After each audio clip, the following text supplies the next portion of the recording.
Okay, so I wanted to record a quick update on how I'm going to do. I used to require a mounted final project where you guys plan out the layout and cut the mat board, and I just don't know that that's going to be something that's feasible for an online class. So I'm changing the requirements.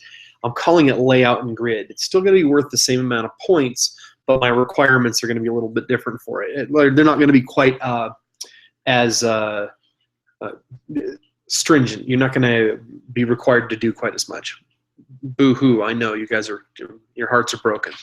If you still want to do the mounting project, you're still welcome to do the mounting project of the project, and I'm happy to look at those as well. But I want to show you what I'm kind of looking for as far as an alternative, how you want to do it. A lot of the requirements are going to be exactly the same. So when you watch the lecture on mounting, and I talk about things like hierarchy and vector and variation of size and shape and orientation, that's all still the same. Those three requirements are going to be exactly the same. The only thing that's going to change is how you're going to present it to me. You can present it to me essentially in one of three ways. You can do the classic mounting project. You can also digitally put the mounting, the grid layout together, and then you could also just do it pen and like with pencil and paper. Okay, so and pencil and paper, I would want you guys to try to put together as cleanly as possible. But essentially, the idea is going to be, pencil and paper, you would simply just draw it out as if you were, planning the mat board, but instead of actually cutting the mat board, you're just going to submit the plan. You're going to say, this is photograph 1, this is photograph 2, 3, 4, 5. This is how large these photographs are going to be. You will actually make those photographs at those sizes, and then you'll arrange them, the layout and the grid, accordingly, with an appropriate grid. So that I can look at it, evaluate, and say, okay, this photograph has a vector going this way. It leads into this photograph nicely, or you're all over the place. Things just don't really make much sense. Digitally is another option to you as well, but I know not everybody is going to have access to the software to do that digitally. So let me show you what I would do digitally. It's pretty simple. So I'm going to screen share here. There we go. Little Doctor Who action for you there. Okay, so here I have some photographs, and they're not really related, but I'm just going to, these are photographs, these three are related, and then I'll just grab, I don't know, I'm just going to grab a couple more just so that there's something else, to work with. 5 ought to do it. So I've created a document in InDesign. You can use InDesign, you can use Illustrator, you can use whatever you're comfortable with, so long as, oh, and I didn't get those drug over. So long as you have the ability to do it cleanly if you want to do it digitally. Again, you're not required to do it this way. It just would look a little bit nicer. The presentation is a little bit nicer, and I'm trying to encourage you guys to do that. So I'm just going to basically drop all these in. Okay, so there they are, and then I'm gonna just make them small enough that we can manage them. Oh, I'm still not small enough. Okay, all right, so basically this is just a 11 by 17 InDesign document, and I've gone up to view, and I turned the, I went to, what did I do? Grid and guides, there we go. And then I told it that I wanted to show the document grid. So that's what you're seeing right here. But this basically gives me the ability to really easily create, a grid, because it's all there for me. I don't have to really do much. I just, kind of just make decisions based on what I see here. So, just like I show you guys in the lecture where I talk about drawing out the grid for the mounting board, it's the same basic thing. There's these two photographs don't fit, but these photographs are all photographs I took at this. It was a bicycle / lock and key company in Great Falls, Montana, and oddly enough, they actually also served coffee. It wasn't very good coffee. So that's kind of the common theme here. So I might, kind of, and I'm just going to pretend that these two over here actually are related. They're not. They're just, interesting texture images that I shot and enjoyed. But the idea here is the same as, when we did it with paper and pencil, and, in planning for the mat board, we just want to do this kind of digitally. So I might say, okay, this is kind of my, this is my most significant image that I want to use here.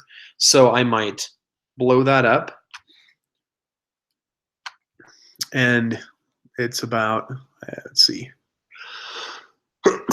excuse me, because this is 11 by 17 page, it's not going to work quite right. But what I really want to show you is kind of the grid, just how I would do the grid.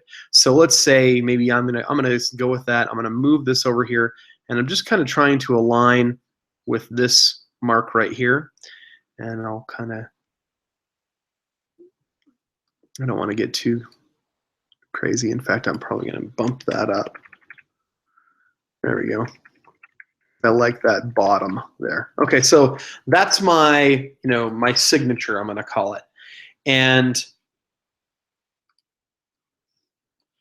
I'm just going to make arbitrary decisions about the grid. So the next image would fall about a ½ inch away. And what I'm just trying to show you here is just how you can quickly and easily create grids that align. So maybe I want my key image down here.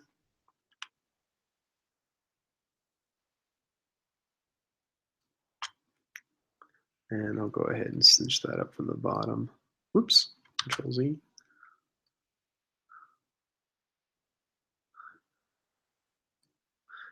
And then I'll have my Snap to grid on. Stack to document grid. That'll make life easier. There we go. Okay, and now I might just increase the size of that so that window fits a little bit better. But I can just really quickly and easily digitally move things around. It's pretty simple. Let's put this one here. I really like this image. I think it's, so for hierarchy purposes, I'm probably going to try to make this one a little larger. And I like that sun, but actually what I'm going to do is,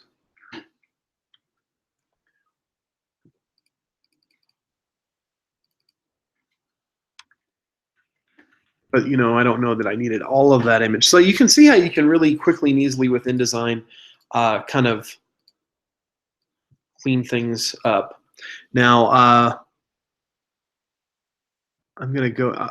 I'm kind of fudging a little bit here. I'm making this a little harder on myself, but as long as I keep consistent spacing, I can do whatever I'd like. I like this texture image here. Stick that there, and then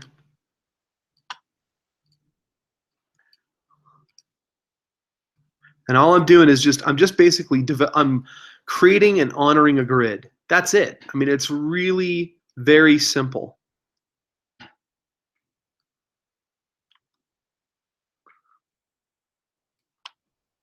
Actually, I'm going to do this.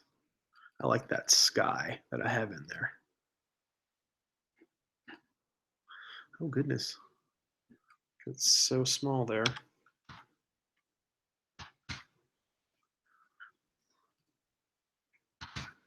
Okay, now all I really was trying to show you here is just how simple that is. I basically made a decision on the grid and stuck with it. And now I have, I need to evaluate my vector. The vector of this is a little conflicted, but I really feel like it's going this direction to this bike image. The vector of this bike and key image here, actually, it's kind of conflicted, maybe has a little downward. I don't know that it actually works there. I'm just kind of checking, I'm just playing with some things here and wanted to show you just, how we could use, just some basic grid elements. My point here is that if we make basic decisions about grid and we stick to those decisions, it's clean. There's, you can see here the consistent spacing makes this feel a little stronger. Now we can continue to manipulate it here. Like, I don't know, this could be a little bit larger. here. There's a lot of dead space here that doesn't feel like it makes sense. I don't know that this space makes sense, but maybe if I stair step this image down a little bit, like if I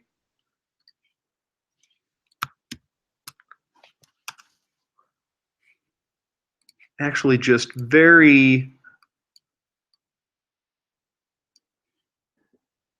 I don't want to, well, no, I'm going to go ahead and I'm going to do a completely different crop on this now. And there's a reason. I mean, hopefully you'll see here in a second why. No, actually, I like this other one better. I'm going to crop this down to one door and then change the size of it. And I'm just trying to create patterning for Unity's sake so that I'm creating like a stair step is what I'm trying to do here. And maybe I'll even, let's tuck this away a little bit from that edge and maybe move the whole thing over a little bit. I'm just trying to create like some repetitive shapes for the purposes of Unity.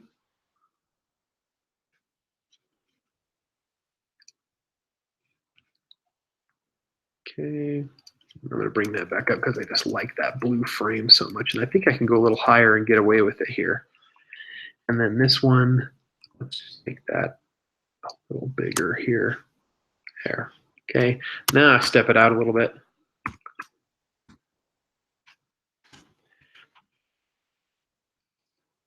And that actually feels like it makes a little bit more sense now. I like the way that looks a little bit better. So I've created this stair step. This is larger. My spaces don't feel so funky. This actually feels a little funky here. Like maybe I could actually bring that down and show more of that image. I'm almost to the point where I have conflicting sizes. So I might actually do instead bring this down and enlarge this one bigger because I want that hierarchy. I want an image that is the dominant image and I don't want anything to compete with that image. So this might make more sense. You can see here how quickly that comes together. And again, I'm just making basic decisions about my gutter, my space between photographs is going to be a ½ inch, and it very cleanly and easily comes together. Okay, so again, you can do this paper and pencil. I'll look at the images, kind of arrange them and evaluate them, but you may want to do this digitally as well. So that is the update. Is again, you're not required to actually cut by mounting materials, cut the mat board, mount it. You can submit a sketch, use a ruler, make it clean, make it to scale and accurate. It doesn't have to be like, you know, an enormous piece, but if you use an 8.5 by 11, I want you to make decisions and say, okay, 1/4 of an inch is equal to an inch, so that it's to scale. It works. Okay, use a ruler, plan things out nice and cleanly. Okay, so hopefully that will make things a bit easier for you guys, and you can focus more on the photography.